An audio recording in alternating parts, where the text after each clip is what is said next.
Good morning, ladies and gentlemen. I'm Chan Abraham, standing as Huntingdon's independent MP in the 2024 general election. In the next few minutes, I will share information about myself, my priorities in standing as Huntingdon's independent MP, and these reflect what people have been saying and how I, on your behalf, will deliver results. I'm a long-term resident of Huntingdon for 28 years and have been married to the same lady for 41 years, and I have 2 children and 5 grandchildren. I've devoted my life to public service, and I'm an experienced chief executive and board chairman. I've worked with MPs and civil servants for over 45 years. I have the leadership and management experience and the skills, as well as the care, the compassion and self-awareness to be a highly effective MP. I've led major organisations in London, Hampshire, Essex and Cambridgeshire, along with police, NHS and business partnerships. I made it possible for our communities to have Oxmoor's Maple Centre and the NHS Oak Tree Centre. And I saved substantial amounts of public money by easing bed blocking at Hinchinbrook Hospital. As HDC's Director of Community Services, I led improvements to Huntingdon's leisure, tourism, parks and town centre services. That's now Bid Huntingdon, which, Bill, you were the leader of at one time. And I've served as a governor of Cambridgeshire and Peterborough Mental Health Trust, Hinchinbrook and Brampton Schools. And I've established and run a leadership academy for managers in business, policing, public sector and commercial companies. When I arrived in Huntingdon in 1996, I was shocked by the scale of neglect of the Conservative-run council's 10,000 homes. The backlog of repairs and the unaffordable rents were rising by around 15% annually. The future looked even darker, as in 1998 I saw that the Blair government's policies would not only make council tenants' lives more miserable, but would focus the funding on Labour heartlands. Huntingdonshire, I could see, was going to die, and I was not willing to let this dismal future come to pass. So I created a plan to save both council housing as well as to bring a large sum of money into HDC's coffers to improve local services.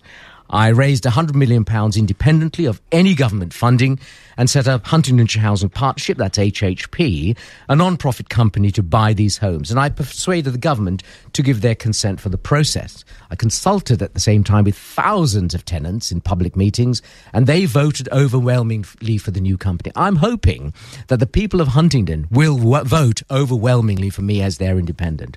I promise to empower tenants with respect, repairs, safe neighbourhoods, affordable rents and a voice on the board, and to give HDC a £65.5 million windfall for local services. I fulfilled every promise, and I gave all that money to HDC as well. I grew HHP into the luminous group of companies and charities, provided hundreds of jobs for local people and businesses, and won over 180 independent national awards. Bill actually celebrated some of that when he was mayor, including twice hitting the number 2 spot on the Sunday Times 100 Best Companies to Work For. Now, standing as Huntingdon's independent MP, I've made 10 pledges, including putting people first, as I always have done, restoring public trust, and giving 20% of my salary to charity. I've also made specific manifesto commitments, all focused on the physical, mental, financial and social well-being of my Huntingdon constituents that I'm going to share here now. As I've done before, I will keep my promises as Huntingdon's independent MP. So what are my priorities for Huntingdon? I want to tackle as a priority the cost of living crisis, including food, water, energy and council tax, to relieve financial pressure on household budgets and to make life affordable for everyone. I want to get back a fully functioning NHS. I have spoken to many medics, doctors, nurses, people who clean the floors at the hospital. I want to restore services at Hinchinbrook Hospital, NHS dentistry, reducing stress on NHS staff, improving pay, working conditions and morale. I will do this because I have identified £27 billion in NHS central budgets. This went into the Hunts Post last week, and I intend to call government, whoever's in power, to make sure this is available. I want to encourage more visible police constables, increase community safety. Many of you know that I started all the community safety partnerships with the chief constables here in this area and across Cambridgeshire. I want to inspire vibrant high streets. BID is doing a great job and I will support them for that. Town centre culture and housing for all needs. I want to support local businesses to thrive. I want to see the abolition of business rates completely. I've talked to local traders and they are struggling. I want to support farming, which is important in this area, and food security. I also want to create robust flooding resilience, pollution and environmental protection plans so we save and protect our planet. And I want to call for sustainable infrastructure and amenities in new housing development with more homes for all.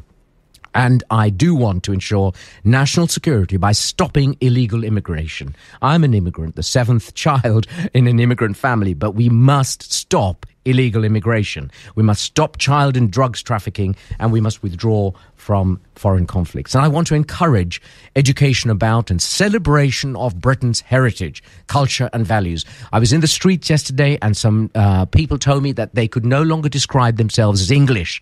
Apparently it doesn't appear on any questionnaire. You can be any other nationality but English. That has to change. And we can respect the St. George flag, restore public trust in Parliament and public institutions. So how will we deliver results? You won't hear this from any of the other candidates because they can't do it. We're going to get government to come clean through 100% disclosure and transparency.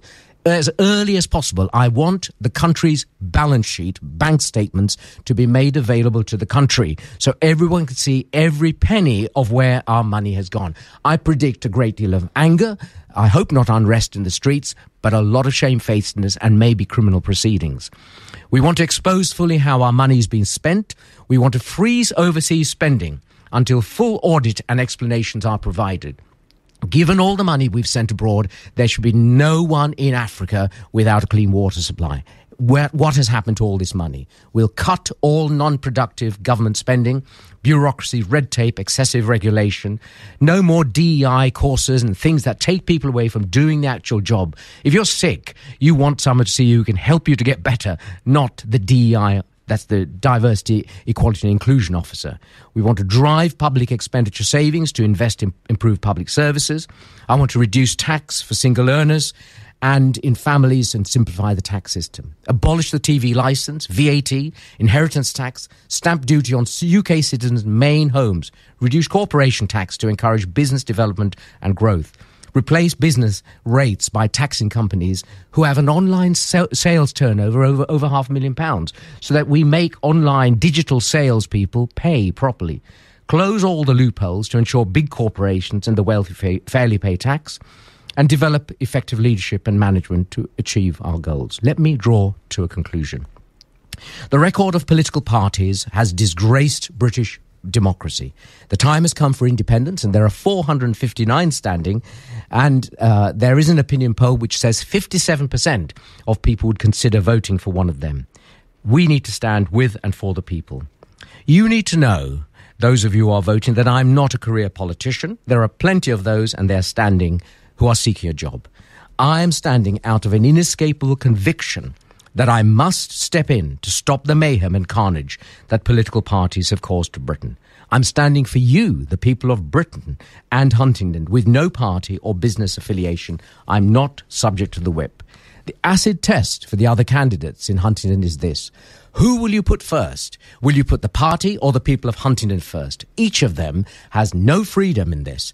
Their loyalty is to the party, not to you. They will always have to put the party first. And only I can say to you with unwavering certainty that as your independent MP, I will put you first. I plan to stop Britain's downward spiral into moral, social and economic destruction and make government 100% continuously accountable, not just at election time.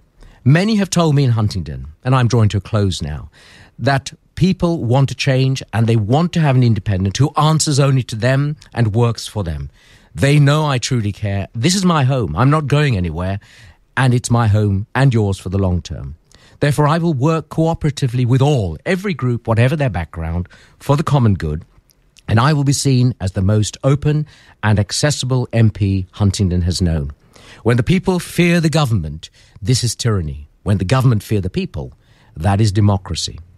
I therefore ask you to vote for me, for Chan Abraham, independent, and together, let's change our world right where we are.